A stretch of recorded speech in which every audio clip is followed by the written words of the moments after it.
अगर सही में आउटकम निकालना है ना तो हार्डवर्क करना पड़ेगा, नॉलेज में इन्वेस्ट करना पड़ेगा। तो नॉलेजेबल बुक तो है ही, मैं तो रिकमेंड करूँगा। अगर फाइनेंस के बारे में सीखना है तो इससे बढ़िया बुक नहीं मिलेगा। यहाँ पे लिखा हुआ है देखिए, number 1 personal finance book of all time. इसमें सीधा सीधा लिखा हुआ है। ये ऐसा ही कोई नहीं है कंपनी का एडवर्टाइजमेंट है जो लिख दिया, ये ऑथराइज्ड है। ऑथराइज्ड है, यहाँ पे देख सकते हो आप, ये ऑथराइज्ड है, मतलब कि ये सही में है। आप सच भी कह सकते हो नंबर 1 फाइनेंस का बुक है। तो आप इसे पढ़ सकते हो। इससे आपको बहुत सारी फाइनेंशियल क्राइसिस से बचने की टिप्स मिलेगी, ट्रिक्स मिलेगी।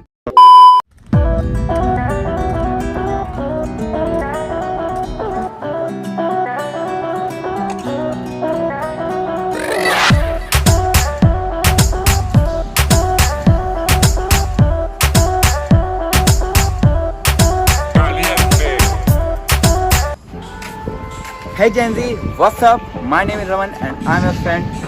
So firstly I have to say that I'm not comfortable with English, so I have to talk with you. Actually यार कुछ ऐसा है ना कि मैं कैमरे के सामने है ना कभी भी इंग्लिश में उतना बात ही नहीं किया हूँ जो मैं कंफर्टेबल होऊंगा। लेकिन मेरे को आता है इंग्लिश, ऐसा नहीं है मेरे को आता है। बट मेरे पास आज बुक है रीच डैड पुअर डैड, जिसकी मैं कुछ लेसन आपको सिखाने वाला हूँ। फर्स्टली ये बुक मैंने पर्सनली 2 बार रीड कर चुका हूँ और फिलहाल तो मैं अभी फर्स्ट बार रीड करने के बाद दूसरी बार में अभी मैं 170 पेज में हूँ। और इसके ऑथर है रॉबर्ट कियोसाकी। और ये बुक सच्ची में याद फाइनेंस का नंबर 1 बुक माना जाता है ना, और है भी ये सच्ची में। अगर आप इसे पढ़ोगे ना सच में अगर फाइनेंस का ना बाप बन जाओगे आप। तो फर्स्टली ये जो बुक है इसमें आपको सबसे पहले जो लेसन मिलता है वो मिलता है, देखो अगर आपको सच्ची में दिल से अमीर बनना है ना, दिल से और पैसे से भी, तो आपको सबसे पहले तो अपने एसेट्स और लायबिलिटीज़ के बारे में जानना होगा आपको। तो आजकल के जो जनरेशन हैं वो सबसे पहले अमीर बनना नहीं, अमीर दिखना चाहते हैं। जैसे कि उन्हें 1 लाख रुपए दे दो तो वो आईफोन ले लेंगे। ये नहीं जो एसेट्स में उसे इन्वेस्ट करें। जैसे कि एसेट्स और लायबिलिटीज़ दोनों अलग अलग चीज़ें हैं, दोनों एक दूसरे के अपोजिट हैं। एसेट्स वो चीज़ होते हैं जो आपको कमा के देने वाले हैं, और लायबिलिटी वो है जो आपकी जेब से लेने वाले हैं। तो कुछ ऐसा ही होता है एसेट्स और लायबिलिटीज़, जो कि सबसे पहला लेसन आपको सिखाया जाता है कि अमीर बनने के लिए मेहनत करो, ना कि अमीर दिखने के लिए। तो ये जो है सबसे गहरा जो लाइन होता है ना, पुअर एंड मिडिल क्लास का, सबसे ज़्यादा वही होता है। क्योंकि मिडिल क्लास रिच दिखना चाहते हैं लेकिन रिच बनना नहीं चाहते, और एक जो होते हैं वो रिच दिखना नहीं चाहते लेकिन लाइक हमारे जैसे लोग का सबसे बड़ा लायबिलिटी और एसेट्स जो आप मान के चलोगे वो होता है ये में जो आपका डिवाइस होता है ना। ये देखिए, ये आईफोन एक्सेस मैक्स, इसकी जो न्यू में कंडीशन आती है ये आती है 1,04,000 रुपये की। ठीक है, 1,04,000 रुपये इतने होते हैं कि उसमें रियलमी का नॉर्मल सा फ़ोन 4 और 5 आ सकता है। बट हमें यूज़ नहीं करना, हमें रोला जमाना है। तो देखो यही तो होता है, हम रिच दिखने की कोशिश कर रहे हैं बट रिच बनने की कोशिश नहीं कर रहे। इसी के जगह पे अगर कोई 20,000 रुपये का फ़ोन लेके उस 80,000 रुपये को इन्वेस्ट कर देता तो 1 साल में उसे काफ़ी अच्छा तक रिटर्न मिल सकता था। 100% तक का रिटर्न मिल सकता था। 80,000 रुपये बहुत ज़्यादा होते हैं इन्वेस्टमेंट के नज़रिए से, लेकिन लोग उसमें रिस्क सोचते हैं। और ये अरे यार ये तो मेरे ही पास रहेगा, इसमें रिस्क कैसा है। तो when you are investing you have to take risk। अगर रिस्क नहीं लोगे तो कुछ आगे नहीं बढ़ पाओगे।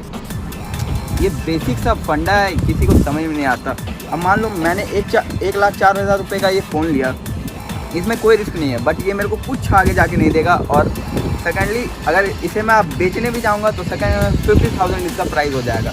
तो अब इसका कोई फ़ायदा नहीं है। ये कम्प्लीटली लायबिलिटी होता है आईफोन वगैरह। वैसे तो ये वीडियो भी शूट हो रही है आईफोन पे, बट मैंने एज अ एसेट लिया था इसे क्योंकि मेरे को वीडियोस वगैरह क्रिएट करना था। बट अभी तो मेरी इनकम नहीं आ रही है क्योंकि मेरा वाईटी मोनेटाइज नहीं है। और फिलहाल तो ये मेरी फर्स्ट वीडियो है इस पर रमन पाठक वाले चैनल पे। तो फिलहाल सबसे बड़ी लायबिलिटी अभी जनरेशन जेड की यही रह रही है, iPhone, cars, bikes. But basically bikes और कार्स थोड़ी ज़्यादा हो जाती हैं और फ़ोन्स थोड़ा लो हो जाते हैं। बट फ़ोन्स भी हैं, इतने महंगे फ़ोन लोगे तो होंगे ही ना। और इसका जो सेकंड चैप्टर आपको सिखाता है वो सिखाता है rich don't work for money work for them. तो इसका मतलब यही है बेसिकली कि आप पैसों के लिए काम नहीं करते हो, पैसे आपके लिए काम करते हैं। तो आप बोलेंगे पैसे कब से हमारे लिए काम करने लगे यार, ऐसा नहीं होता है। इसी का मेन रीज़न जो होता है ना, मेन जो आप टॉपिक पे आ गए वो आ गए एसेट्स। एसेट्स यही तो आपको देता है। मैं फॉर एन एग्ज़ाम्पल जैसे कि मैंने एक प्रॉपर्टी ली है, ठीक है, मैंने 10 लाख रुपए की प्रॉपर्टी ली, उसमें और 20-30 लाख रुपए लगाकर एक घर बना दिया बढ़िया, उसे रेंट पे डाल दिया, और फिर उससे जो रेंटल इनकम आएगी वो होगी हमारी एसेट्स। एसेट्स इसी को बोला जाता है जो कि आप उसके लिए काम नहीं कर रहे हो, लेकिन वो आपको खुद ब खुद आके दे रही है। 10,000 5,000 जो भी आपका रेंटल होगा वो आपको आ जाएगा महीने। तो इसका यही होता है, एसेट्स इसी को बोला जाता है। और उसी के बेस पे मैं आपको दूसरी एग्जांपल बता देता हूँ लायबिलिटी की।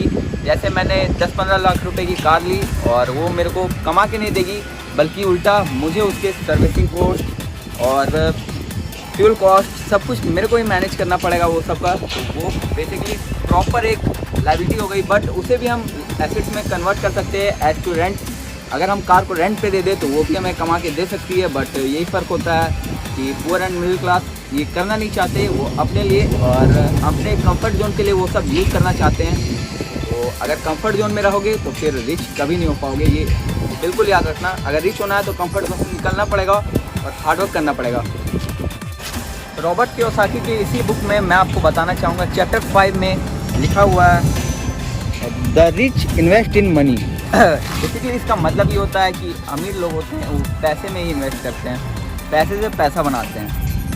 तो अब इसका मतलब स्टॉक्स हो सकता है, ट्रेडिंग हो सकता है, घर हो सकता है और बेसिकली बिजनेस भी हो सकता है। और जो लास्टली जो मिडिल क्लास का ट्रैप होता है ना, वो होता है कि आप कंफर्ट जोन में बहुत ज़्यादा चले जाते हो। अब जैसे कि देखो, अगर मेरे को 100-200 रुपये की कुछ खानी भी है तो मेरे जैसा बंदा होगा ना, वो गाड़ी स्टार्ट करेगा, साइकिल लेगा या फिर पैदल निकल जाएगा होटल की तरफ। बट जो रियल वाले मिडिल क्लास होते हैं ना, जिनका माइंडसेट ही वैसा होता है, स्लेव माइंडसेट, वो फ़ोन उठाएंगे, स्विगी करेंगे या फिर जोमेटो करेंगे और ऑर्डर करके घर पे बुलाएंगे।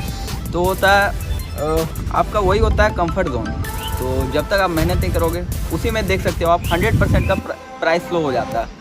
जो चीज़ मेरे को 100 रुपये में मिल सकती थी, वही चीज़ को मैं 240 रुपये, 200-300 इतने में पे करूँगा। क्यों करूँगा?